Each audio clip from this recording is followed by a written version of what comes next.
Hello, welcome back. It's episode 145 of Grow Yourself Up, and delighted to be here with you.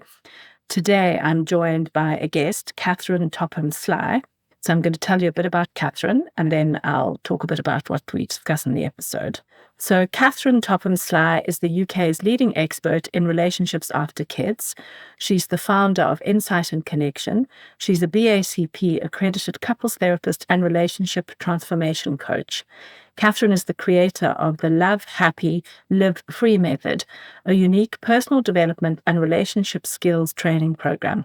Catherine works with both individuals and couples who want to develop the mindset and skills to have loving, satisfying, joyful relationships so they can enjoy their happiest family life. You can find Catherine on Instagram at Insight and Connection. Okay, so I followed Catherine for a while on Instagram, and I saw something she posted recently where she was talking about her own relationship with her husband, and what had made a massive difference was, she said, not imagining that he could read her mind. And I think that's such an important point, and it really correlates with not having our own needs met in childhood, because often what happens when we haven't got our needs met in childhood, we have a fantasy, whether it's conscious or unconscious, that we will at some point find someone who can meet our needs. And often that role is projected onto the adult love partner. So whether that's a husband, a boyfriend, a girlfriend, a lover, whatever you want to call your partner, friends, that can also be projected onto, even children actually, where we have this fantasy that someone is going to meet our needs. They're going to be able to read our minds and know what our needs are. And that can be very damaging and troublesome in an adult love relationship. And I really loved the way she didn't link that she was talking about specifically about in the context of her marriage, but I am making that linkage because that is often an unconscious desire that we have, where we're hoping that someone can parent us in the way that we wished we'd got parented as children. And it's such a powerful thing to draw out and to remove that pressure on our adult love relationships, because really, my husband, your boyfriend, your girlfriend, your husband, your lover, none of them can give us what we didn't get in childhood. We have to develop that capacity to be endlessly loving, gentle, soft, kind, nurturing to our own inner community of inner children. And when we take that pressure off our adult love relationships, there's so much beauty that can develop, and so much understanding and mutual reparenting, actually. So ironically, when we stop expecting our partner to be that parent, or hoping unconsciously that they'll be that parent, so much real intimacy can develop. And when I say intimacy, I don't mean sex. I mean like connected intimacy, where we show our vulnerability and are really seen and held and heard and honored in a relationship. And that's very beautiful. And so I really love this conversation with Catherine. You can find her on Instagram, and she talks about like the kind of trajectory of her own relationship, how they have dealt with the mental load, because, in parenting, the mental, emotional, the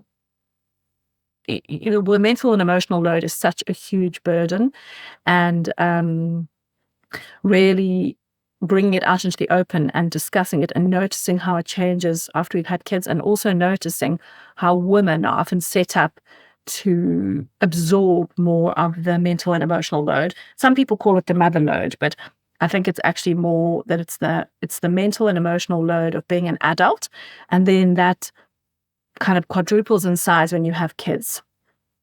So yeah, I hope that you find this joyful and interesting, and let's dive in. Catherine, thank you so much for taking the time to join me here today. It's really delightful to have you. Yeah, do you want to tell us a bit about your path to motherhood? Yeah. So it's interesting. It's kind of difficult to think about your path to motherhood without starting thinking about your relationship, right? Who you became a parent with. So the Yes. first thing I think when you ask me about my path to motherhood is about little 18-year-old me meeting my husband. Wow. Yeah, I was really young.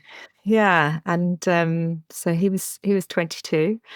And We met across a crowded dance floor in a club in Brighton. And yeah, we really fell for each other. And then we very quickly got into a power struggle phase. And I really love this quote from Howard Markman that he says that most conflict in couples is about power and control, respect and recognition, and care and closeness.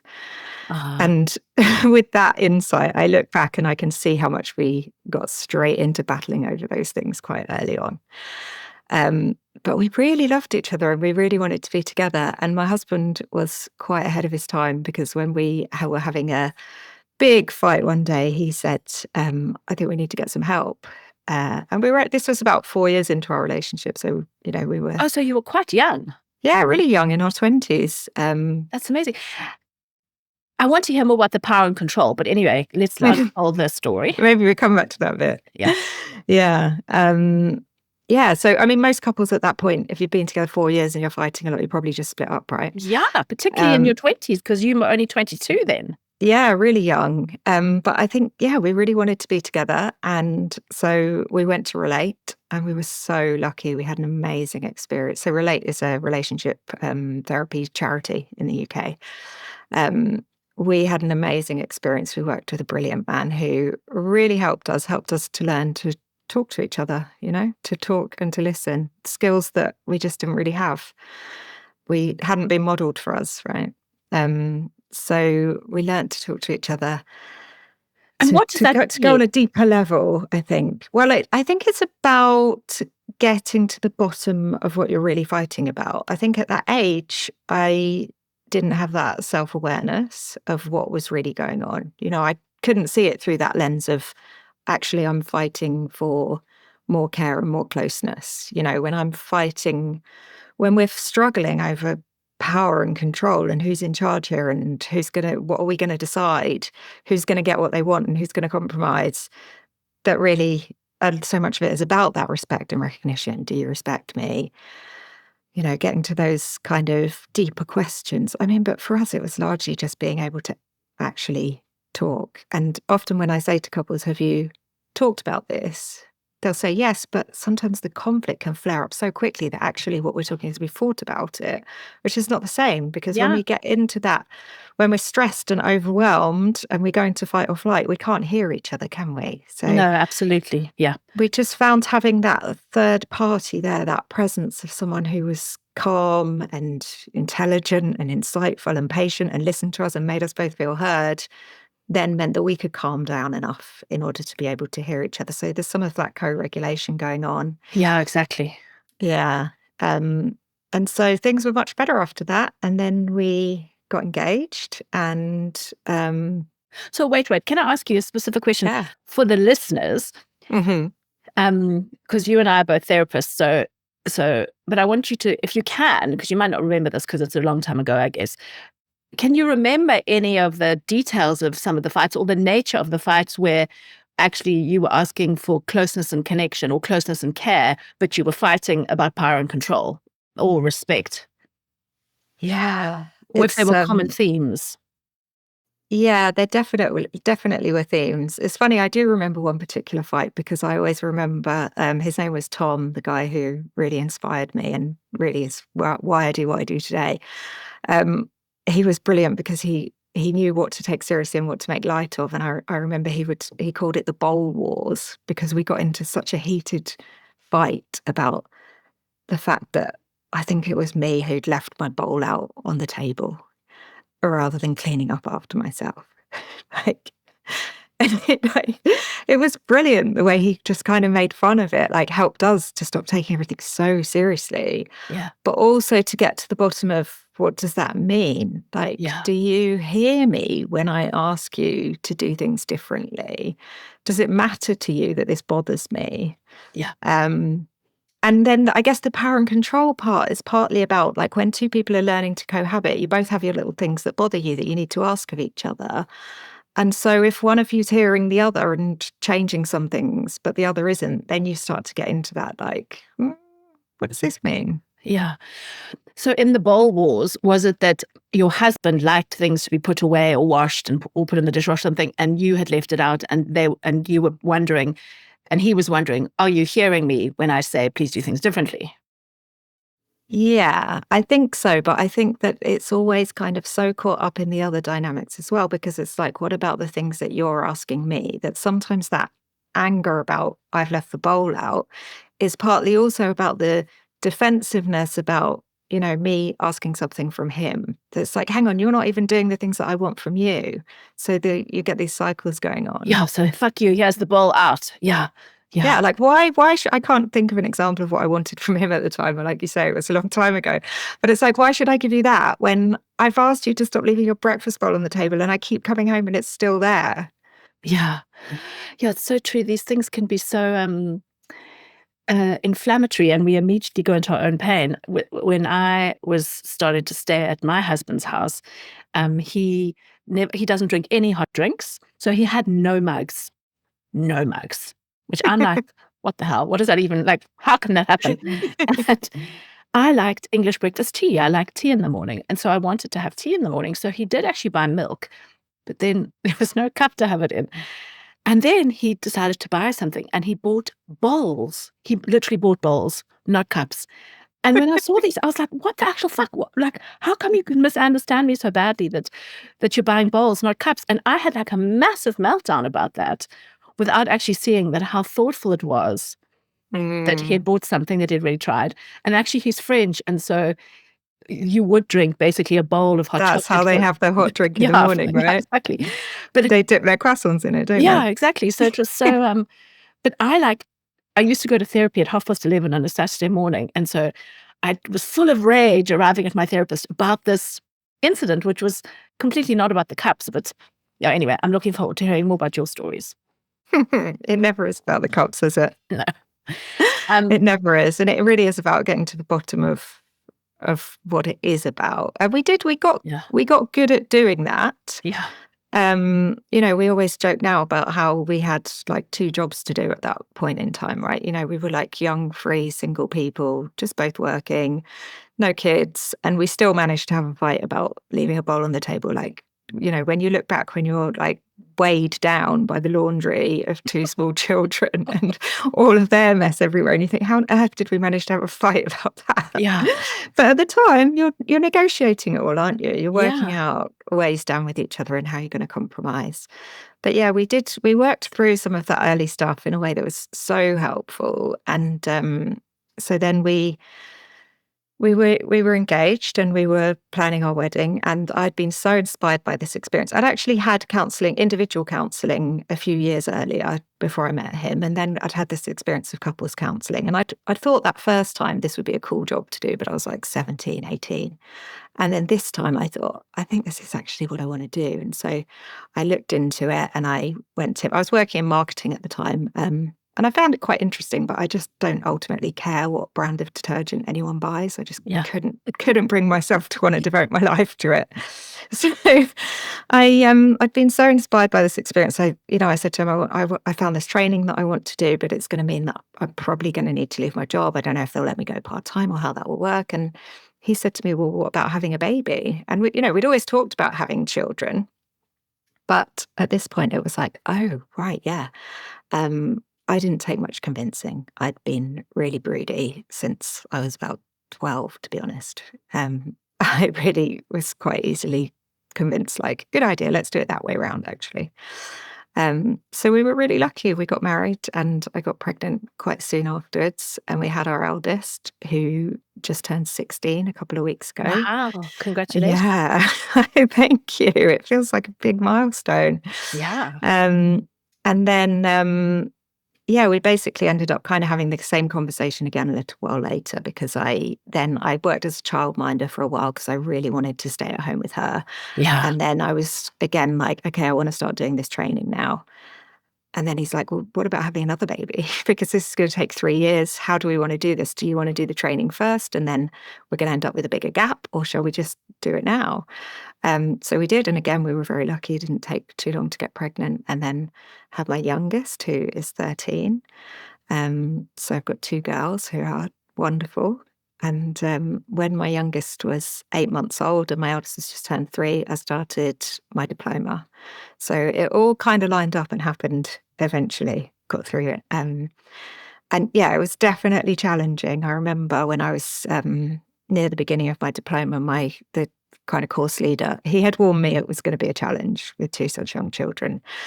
And then I remember him giving out the reading on attachment and saying to us all, like, try not to be too upset about how much you fucked up your kids. Yeah. Which I actually really appreciated. Yeah. I really appreciated the way that he put it like that. Like, you're all going to feel like this. Yeah. None of us are perfect. We've all messed up. But it actually was so powerful to be learning about all of that, at that time that I had such young children, and the therapy that you go through in order to do it and all of that. Was really helpful, really gave me a lot of what I needed, because, I was a really young mum. I was only 25 when my youngest was born. I still had a lot of growing up to do. And You were only 25 when your youngest was born. No, sorry, no, my eldest. I got them the wrong way around for a second. Yeah, I was 25 when I had my eldest, 27, I think, when I had my youngest. Yeah, so it's funny because, we know now about brain development, don't we? The thing about how your brain isn't really fully formed until you're 25, right? And I sometimes, when I talk to my kids about that, I remember my eldest saying to me, like, hang on, weren't you already pregnant with me then before that happened? Yeah, I did have a lot of growing up to do. How lovely, though, that you had that tutor who framed it like that, because there's so much opportunity with perfectionism then to try and really optimize everything. Mm-hmm. Is perfectionism something you've struggled with, or is that not something that really bothers you? That's definitely something that I've struggled with, yeah. I like you, was brought up in a Catholic family. I'm the fifth of six children. Wow, okay. Yeah. So I was brought up with a lot of the perfectionism and the guilt and the shame that comes with that kind of indoctrination. Yes. Um, Did you also go to confession? Yes. Yeah, I did my first confession and my first Holy Communion, and yeah, all of that was part of my upbringing. Yeah. And I think also, there's that element to it, but then I think also there's just in our culture a lot of perfectionism around motherhood. Yes, We're brought absolutely. up to just really romanticize taking on the mental load as little girls. Yeah. I think, that cookbook, Nigella Lawson, How to Be a Domestic Goddess. Yes. It was huge. I think right, maybe end of the 90s. And I always remember reading this interview with her where she was like, guys, it was supposed to be tongue in cheek. Like everyone kind of ran with this thing. It became this huge cultural phenomenon. And I think you see it now with the tradwife movement, right? That for many of us, and certainly for me, there's a part of us that really does want to be that perfect mum who's doing the baking and sending the thank you cards and, getting everything just right. Yeah. And it was really helpful going through my training in that way. And some of those kinds of comments, like my tutor said, were incredibly helpful. It was also really, really challenging being so acutely aware of the impacts of my choices. Yeah. And what do you mean by that? That, I think, it's so helpful now that we know so much more about the impact that parenting has on children when they're growing up. And yet we're still imperfect people trying to raise children. And the pressure to, be a gentle parent, whatever that means, to be perfect in how we respond to them, to never kind of lose our tempers with them, to create this secure attachment. I think anybody who's got Instagram feels this kind of pressure. But when you're reading about it all the time and then you've already got these perfectionist tendencies, it did bring up a lot of fear in me about how I might be impacting them. I think that this is something. Oh, we had a funny sound thing. This is something that I'm absolutely passionate about talking about on this podcast, because I think that all of those. I've actually never read a gentle parenting book. I have much more favored Dan Siegel's work, and like The Whole Brain Child, and a lot of attachment stuff from Alan Shaw. But even in Dan Siegel's work, most of it, in one of his books, they sort of talk about this. They never reference that it is us who has to deliver these like scripts, or, who's going to be doing this attachment. And if we have wounds, or even if we don't have wounds, we cannot be regulated and calm, or even calm so much of the time. And so I find that like so profoundly unhelpful, some of the literature around like trying to deliver these like scripts and be perfectly attuned, because it's an impossibility, like literally an impossibility. And also when we're breaking cycles, like those of us who most want to do it, or let me speak for me, I have the least suitable nervous system to break cycles. Do you know what I mean? Yeah. Because I may have had to dissociate my whole childhood. So how do I then come back into presence in order to be perfectly regulated? Do you know what I mean? So I really wanted to like blow that apart in a way. Yeah, it's really just so easy to hold ourselves to an impossible standard. Yeah. I think most parents, most of the time, are doing that. It's a real challenge to practice that compassion for ourselves. It's so important. Yeah. It's so important because actually what we're talking about is stress, really. And the more stressed we feel, the more we fuck up. And then we become self-critical. So we feel more stressed. So we fuck up more, right? Yeah, exactly. So we really need to be compassionate with ourselves. Yeah. And there's so much, I mean, this is why I really value, things like your podcast are so, so helpful, because of how when we hear each other's stories, we can know it's not just me. It's so easy to think it's not just me, to be on the school run with primary school age kids, looking at all the other parents, thinking that I'm the only one who's had this stressful morning where I've lost it. Yeah. But we need to open up about how hard it is so that we can talk to each other, because it's actually when we know that it's not just me and we find more compassion for ourselves that we actually can calm down and feel better and don't lose it as quickly. Exactly. And what you said about the attachment literature, I think the most important thing is actually becoming securely attached to all our own parts, so that we can do that endless attuning to ourselves, and like just acknowledging, like in the morning, like, why is it that you can't put your socks on now? Or why is it that your leggings, you have to have me line them up on your leg? That's from my own life, and like all these things. Because I've noticed so much when I am self-critical and when I am like raging around in my own head about something, like even if it's to do with work, then I'm disconnected from myself. And then I'm like raging around in the external atmosphere, like cross with the, whatever. And just soothing that connection with ourselves is like everything, I think. Anyway.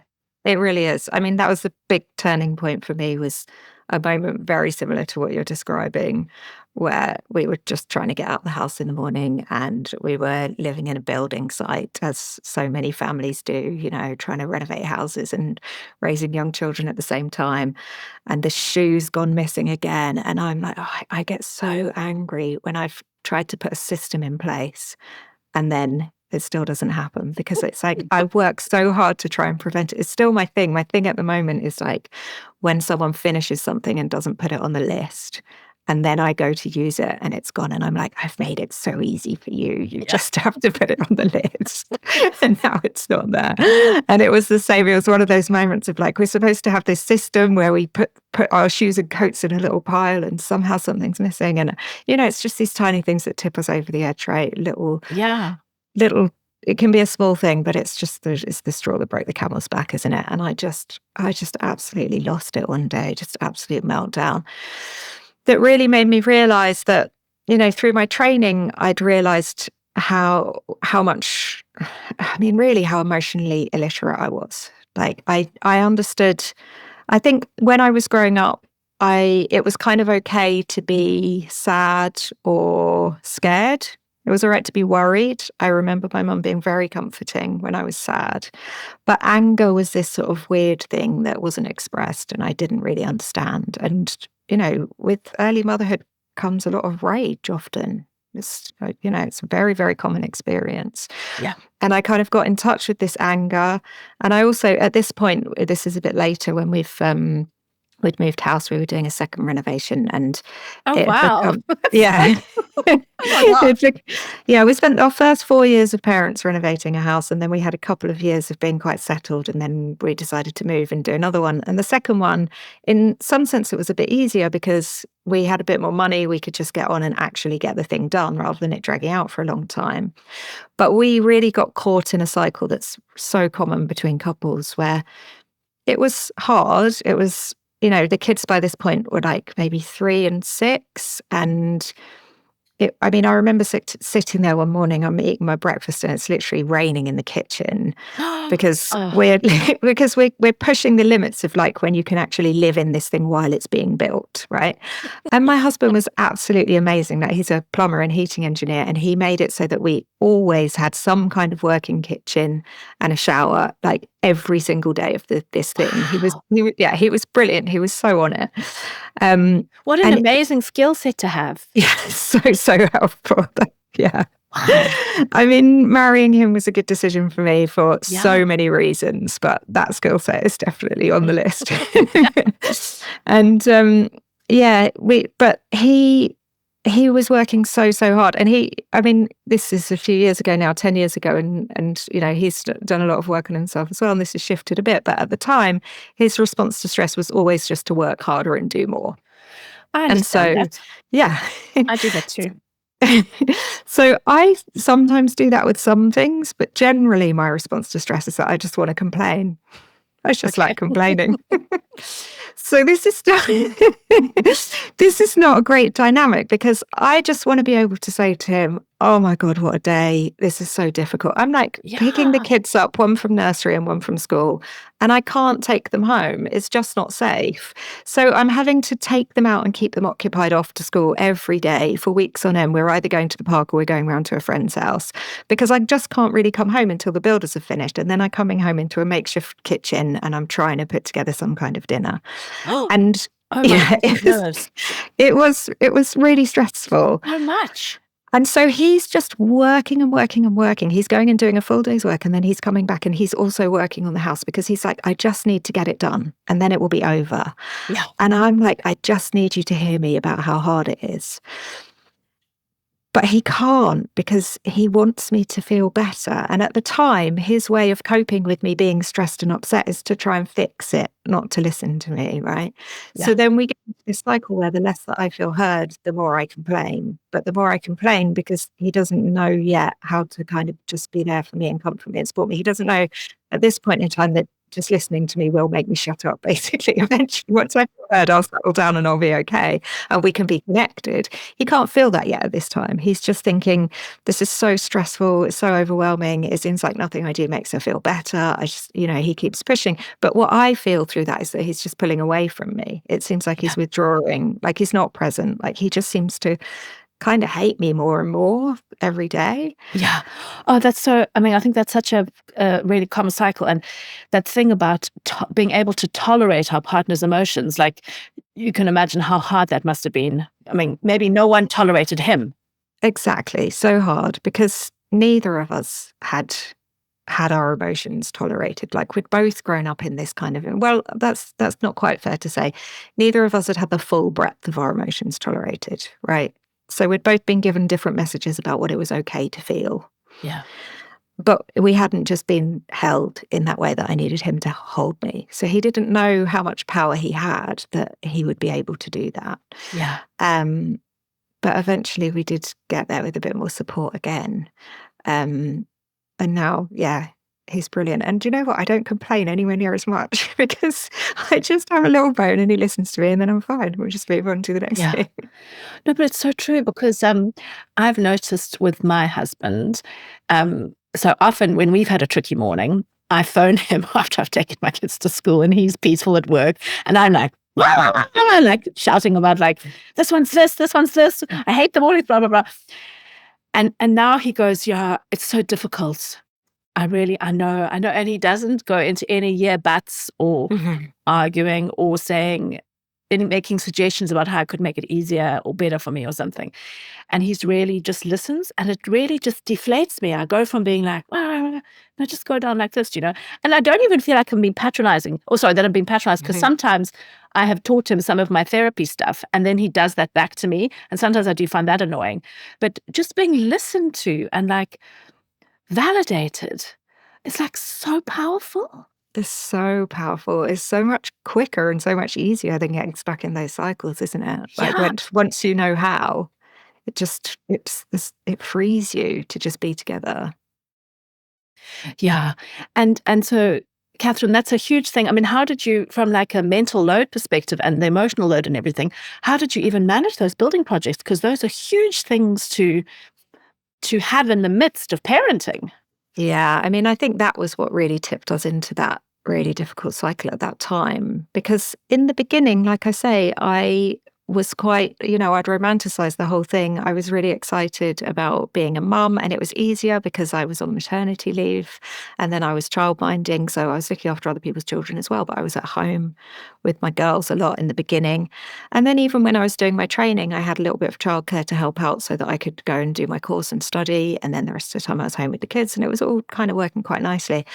But then once we moved and we took on this big project, and it coincided with me wanting to work more as well. The girls were getting older, they were kind of starting school, and I was ready to start my private practice.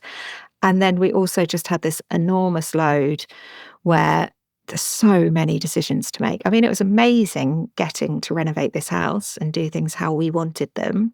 But the decision fatigue after a while was just absolutely enormous. Like just like having to choose another light fitting or paint color or whatever it is. You're just like exhausted at the end of a long day. So yeah, it was quite overwhelming, and we did kind of manage to divide, but we did. I mean, at that point, we had to have a lot of conversations, and I think this is the place where a lot of couples get stuck. Is that things that get started in maternity leave just become the new normal, and they don't really talk about it. And we did have to keep talking about it and keep renegotiating. Like, right, I'm going to start working a bit more now. So, what does that mean in terms of how we're going to divide up these dinners and who's going to do what washing and all of that? We had to keep talking about it. But it was also hard because I really felt that when we became parents, it kind of becomes irrelevant at the time how much it's been nurtured into us and how much it's in our nature. I just felt this really strong drive to nurture, and he felt a really strong drive to provide. I mean, I don't mean it's irrelevant overall. I just mean it's irrelevant in the moment when you just want to do what you want to do, right? Yeah. That, his sense of what it was going to be a good father was primarily that he needed to provide for his family. And mine was that I needed to nurture them. And so when I asked him, how is all of this going to work? It seemed to him like the idea that he would, start late one day in order to do a drop off or finish early in order to do a pickup or something was just, it wasn't that he was kind of never open to that idea, but it just never seemed to really make sense for us. So we just sort of slipped into those roles where, I'd deliberately chosen work that I could do to fit around the school hours. Yeah. Right. And so this is what happens with so many couples, is that then we reached a turning point where I wanted to work a bit more. But by that point, because I'd been at home with the babies and then doing my training, he's earning so much more than me. It just doesn't make any sense from a financial point of view for him to do more childcare. We're stuck in this thing where it's like, well, I need to keep working full time because we've got bills to pay here. Yeah. But I'm in this position of like, how am I ever going to catch up if I don't have that capacity to do that? And then everything that comes with being the one who's doing more of the childcare, that the mental load comes with that. So if you're the one who does the drop-offs and the pickups and is just around more, you become the default parent, you get all the load that comes with that. And it's not really fair to be asking someone who's working much longer hours than you to be picking up more of this stuff. So then you end up doing all the thinking and the knowing. And also you've romanticized that whole idea of knowing what everybody needs and meeting all those needs as well, right? Yes. So we did have some struggles over it. But the thing that made the biggest difference for me was because over time I did start working more and making more money, and that thing was kind of, it didn't become such a thing of how we were going to make our decisions on that basis. Okay. And then also, at some point, believe it or not, it suddenly comes that you realize you don't have to do school runs anymore, and you're like, wow, things are different here. It feels like it's never going to happen, but then it does one day. But the thing that I find most helpful, that I talk to a lot of my clients about the mental load, is that the only way you ever hand off any part of the mental load is when you give somebody else full responsibility for the entire task. When you actually let go of remembering about it, of even knowing about it. And it's not easy because, I am the default parents, and the kids do come to me. They will come to me and say, I haven't got any school jumpers. But since they went to secondary school, I've never ordered them any school uniform because that's Dad's job. So I do still have to say, go and ask your dad, that's his job, because they will kind of forget about that. But it is his job. He has the login for that website. He knows about how that, you know what I mean? Because it's the entire thing. So, yeah, because I think that point you just made about you have to let the consequences fall as they will, because if you protect that all the time, or if you try and control that, then no one ever picks up the whole task. So tell us about some of the tasks. Well, actually, there's lots of things I want to ask you. So, that thing you said about, you said, I want to do the nurturing and he wanted to do the providing. Do you think those are, because that's both from society, and do you think that there's something specific that you learned in your own family around that? Was that what was modeled for you? Yeah, let me just say two things about that then. So the thing about the consequences, I think, is really important, that we have to own as women how we have been shaped in such a way that we find it incredibly difficult to let the consequences fall. And I think when we recognize the feelings that brings up for us, that can, in fact, these two things are really linked. Your second question as well is really linked, because you need to really recognize, I think, that the fear about the children somehow missing out because someone dropped a ball that you're really holding is ultimately your responsibility, right? That's terrifying, because then there's the guilt and the shame of, oh my God, what if my kid turns up on World Book Day and they haven't got a uniform, not uniform, whatever it's called, outfit, yeah. They haven't got a fancy thing on because that was supposed to be my partner's responsibility and they didn't do it. And because we know everyone's going to judge us. Exactly. No one is going to say, what a shit dad. They're just going to be like, what was the mother doing? The dad who sorts the why do I keep saying uniform? The dad who sorts the outfit out is super dad, incredible, so much, like everyone gives him so much credit. The mum who misses it is just like fallen down to here, right? And part of the reason that we feel that way is because of our experiences when we're growing up, right? Yeah. And my experience was that, so my parents split up when I was about 7. And then they both remarried down the line. So I grew up with my mum. And in both my mum's marriages, she really did everything. She, and then of course, so my stepdad is a wonderful man. I have a lot of affection for him, but he wasn't in a parental role with us at all. He kind of worked the kind of hours that he wasn't around a lot of the time. And he was very much kind of my mum's partner rather than trying to step into a parental role, which I think in a lot of ways, given the time he came into our life and the situation, made a lot of sense. And, blending families can be incredibly difficult. But what that meant was that in many ways I was brought up by a single mum, even though she was later married.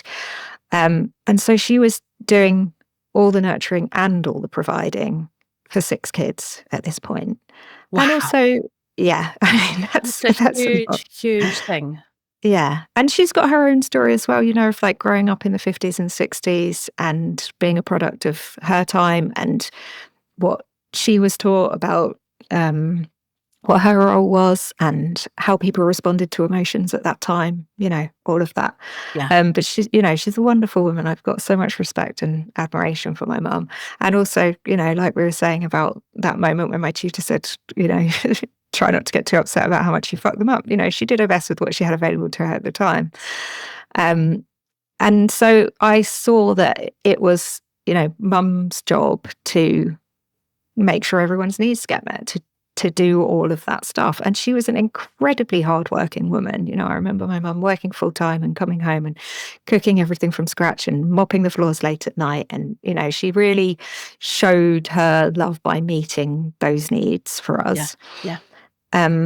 But it did mean, that I had this model of the mum is the one who does all of that stuff, cooks everything from scratch, does all of those things. And so it is hard to hand over tasks. And I think it's partly the guilt and the shame we imagine that we're going to feel if we don't have control of everything, and then our partner messes up in something that they were supposed to be responsible for, makes it hard to let go.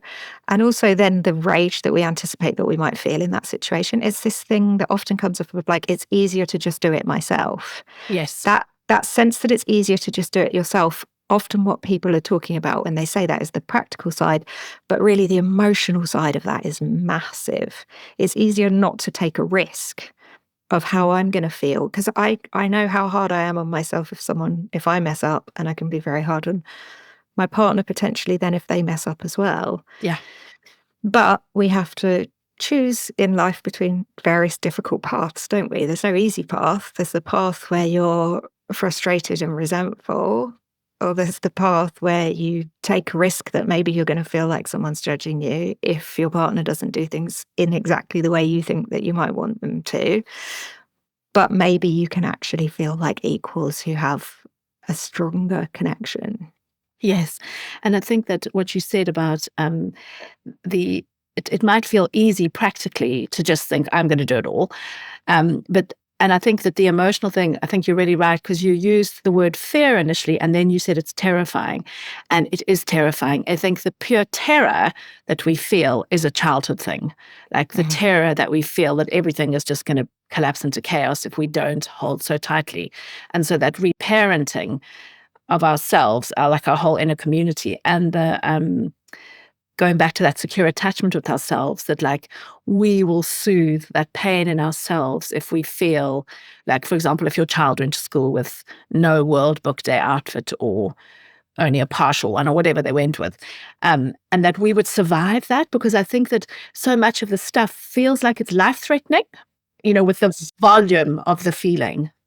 Yeah, because it's exactly what you said. It's so interesting. I didn't notice I'd use the word terrified, but that really is a small child within kind of way of looking at it, isn't it? Is that we all decided at a very young age, right, this is what I'm going to need to do in order to be okay as an adult. And so it is that small child in us that thinks, well, if I don't meet that, then what? That feels like kind of life-threatening in a sense. Yeah, well, it is, because I think as a child, some of these things, when we haven't had enough holding, so many things can feel really life-threatening. And no shade on anyone's parents or anything, but there's lots of things where I have a disproportionate reaction to what's going on, and like letting my husband have control, or like even I want to make my daughter's hair really neat, and like make sure that's nicely brushed and got all their clips and whatever. And then when he does it, their hair is like this, or they don't have their hair done. Do you know what I mean? And actually, they really want to leave their hair down now. So I've had to really step away from being controlling, because they're not quite able to do like a half pony, like holding their hair and everything. So. And it's not life-threatening, do you know what I mean? If they go out to the park and their hair is all over their face, doesn't matter. In fact, they want that. But it's like, so we have to be so tender with ourselves, I think. Yeah. My youngest has got a bit of a refrain recently that she's been saying to me, it doesn't affect you. And I noticed her say this to me a few times, and I thought, there's something going on here that I need to notice something about how I'm maybe leaning into being a little bit overbearing because of that, exactly that, of just kind of trying too hard, wanting to control too much because it comes from this absolute best place of just wanting to do the best by them, just trying so hard to do such a good job. But we can overstretch with it, can't we? Yeah. I think it's so, I think that issue of I notice that I can really tend to overparent sometimes. Mhm. And I kind of, and it goes with all the things, overthinking, overparenting, because there's something about trying to compensate in a way. And I have to really just like step back and let them be them in the ways that they want to be them. Um, anyway, but going back to you now, and like, tell us more about how, so, this thing about the mental load, and about, you said something about how it's unfair to make someone who is working longer hours take on more of the mental load. Tell us more about that, because there are also people who would disagree with that and say that you're 50% parents, you need to have 50% of the mental load. How do you help people negotiate that? Or, how do you kind of look at that? Yeah. I mean, every family has to work it out for themselves, right? Yes, I think absolutely. but I think that the reason that I describe it like that is because I think it's really important that we recognize and value both paid and unpaid work. Yes. And I think that we've lived in a situation where unpaid work is so undervalued for so long that we're at risk sometimes of kind of trying to swing a little bit in the opposite way, by not then recognizing the other side of it, that, both take a lot out of us and both are ultimately for the benefit of the whole family, right? Yes. So I think definitely at the time when I was working a lot less, it just made sense in the days that there was times when I had both kids in childcare and I had time during the day when I was kind of getting other stuff done, that, of course, then I'm going to be reading the emails from the school and stuff. Makes sense, right? Yeah. Yeah.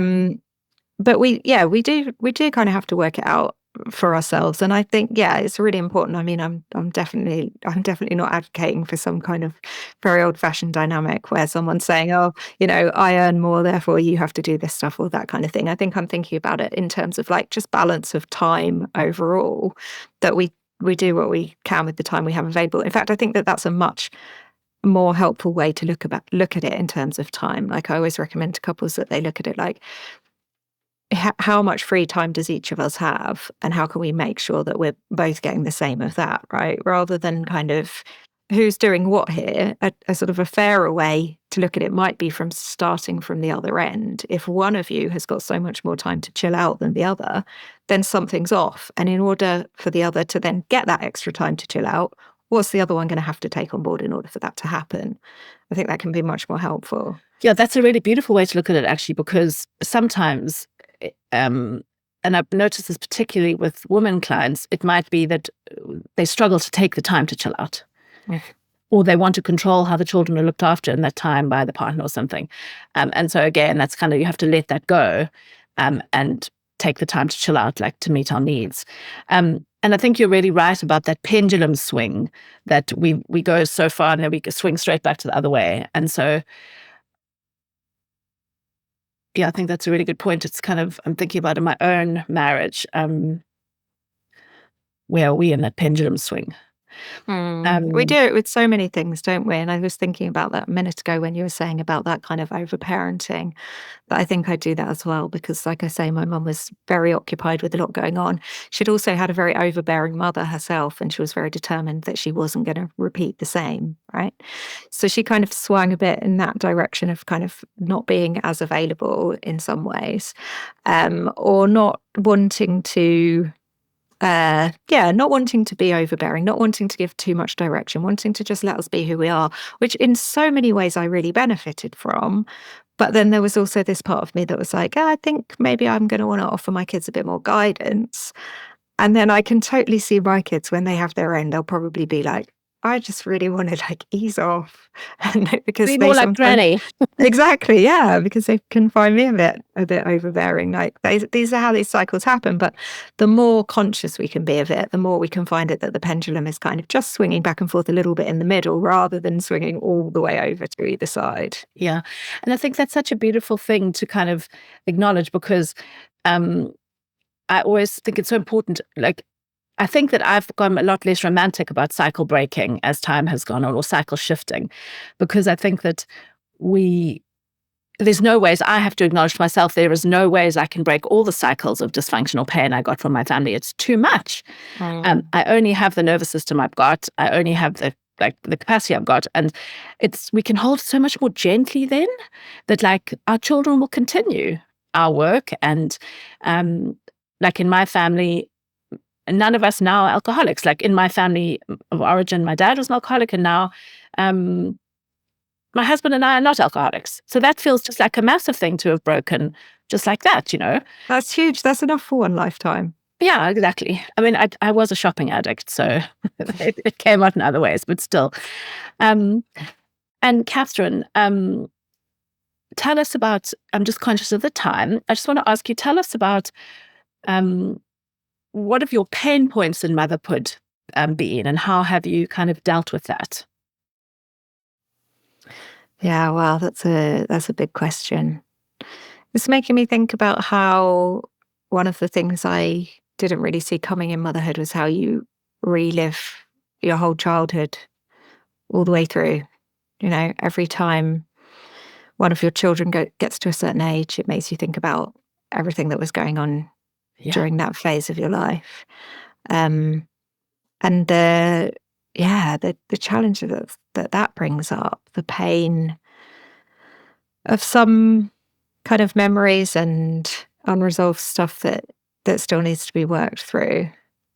I kind of feel like I don't really have a good answer, actually.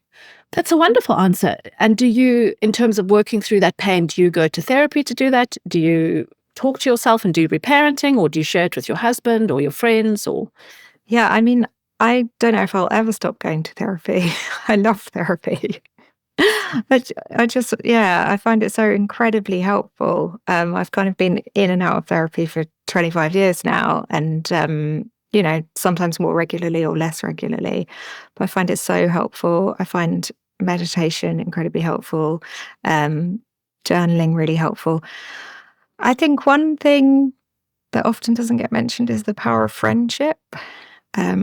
I think friends can be incredibly supportive through this. It's what we were talking about earlier, about being able to open up about those things. And also, my friendship with my husband is like absolute top of that, right? Being able to share that experience together. Yeah, exactly. I totally agree with that.